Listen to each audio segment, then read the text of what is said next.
given a reed like a measuring rod. And the angel stood, saying, Rise and measure the temple of God, the altar and those who worship there. Verse 2. But leave out the court which is outside the temple. Do not measure it, for it has been given to the Gentiles, that they will tread the holy city underfoot for 42 months. So we're looking here at the temple being rebuilt, which it isn't yet. When it's rebuilt, there's a part of it that's going to be kept for the Gentiles, meaning it's going to be, I guess, for Islam. I mean, when I look at this, what I see at some point is Jerusalem's going to become an international city. The Christians, the Jews, and the Muslims will all worship there. And because of the proximity of the Dome of the Rock, I believe that this is what that's saying. You're going to leave out this part of it because the Gentiles are going to be there for 42 months. That's the tribulation period, great tribulation period.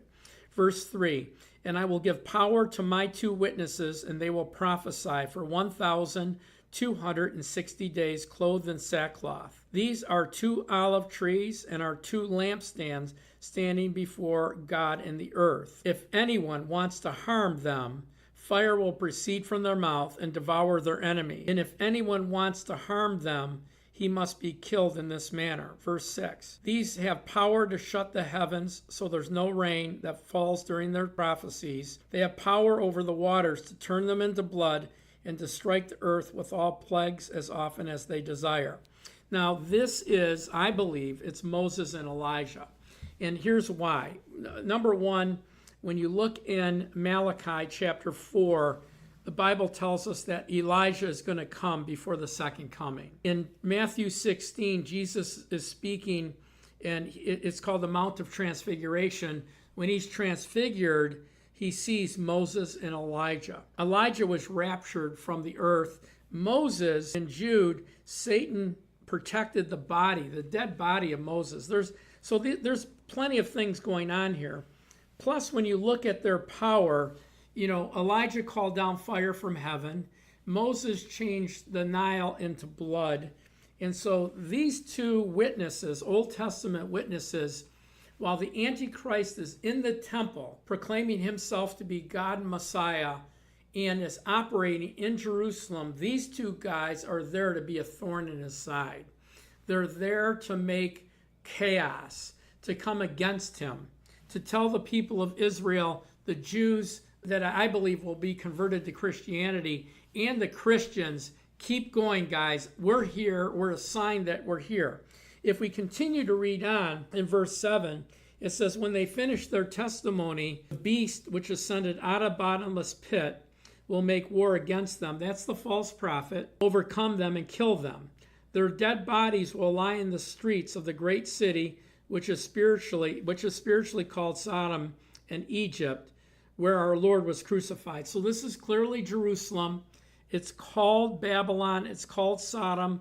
It's called Egypt. It's given to Antichrist, right? So they're in that war-torn area. Verse 9, those of the people of every tribe, tongue, nation will see their dead bodies for 3.5 days and allow their dead bodies not to be put in the grave. Verse 10, those who dwell on the earth will rejoice over them, make merry, and send gifts one to another, because these 2 prophets that tormented those who dwell on the earth. Verse 11, after 3.5 days, the breath of life of God will enter them.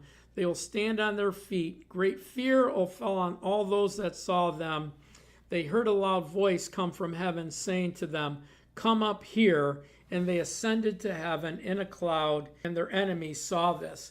So when I look at this, I see that this is one of the things that happen in Great Tribulation, that Antichrist will have special powers.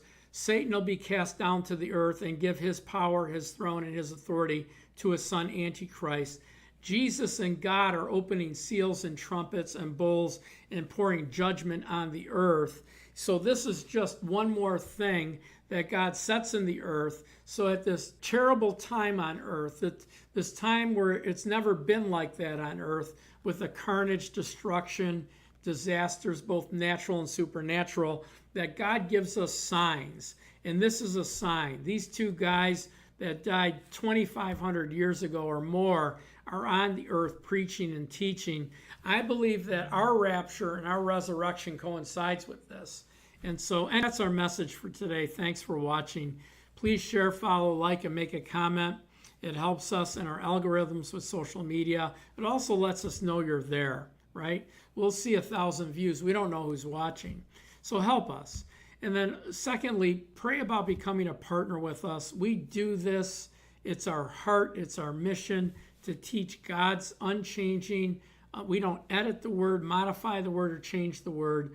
And if you've joined us on your journey to know God and his word, join us on our journey to give us just $10 a month or $25 a month to help us on our journey. God bless you. Have a great day. Thanks for watching.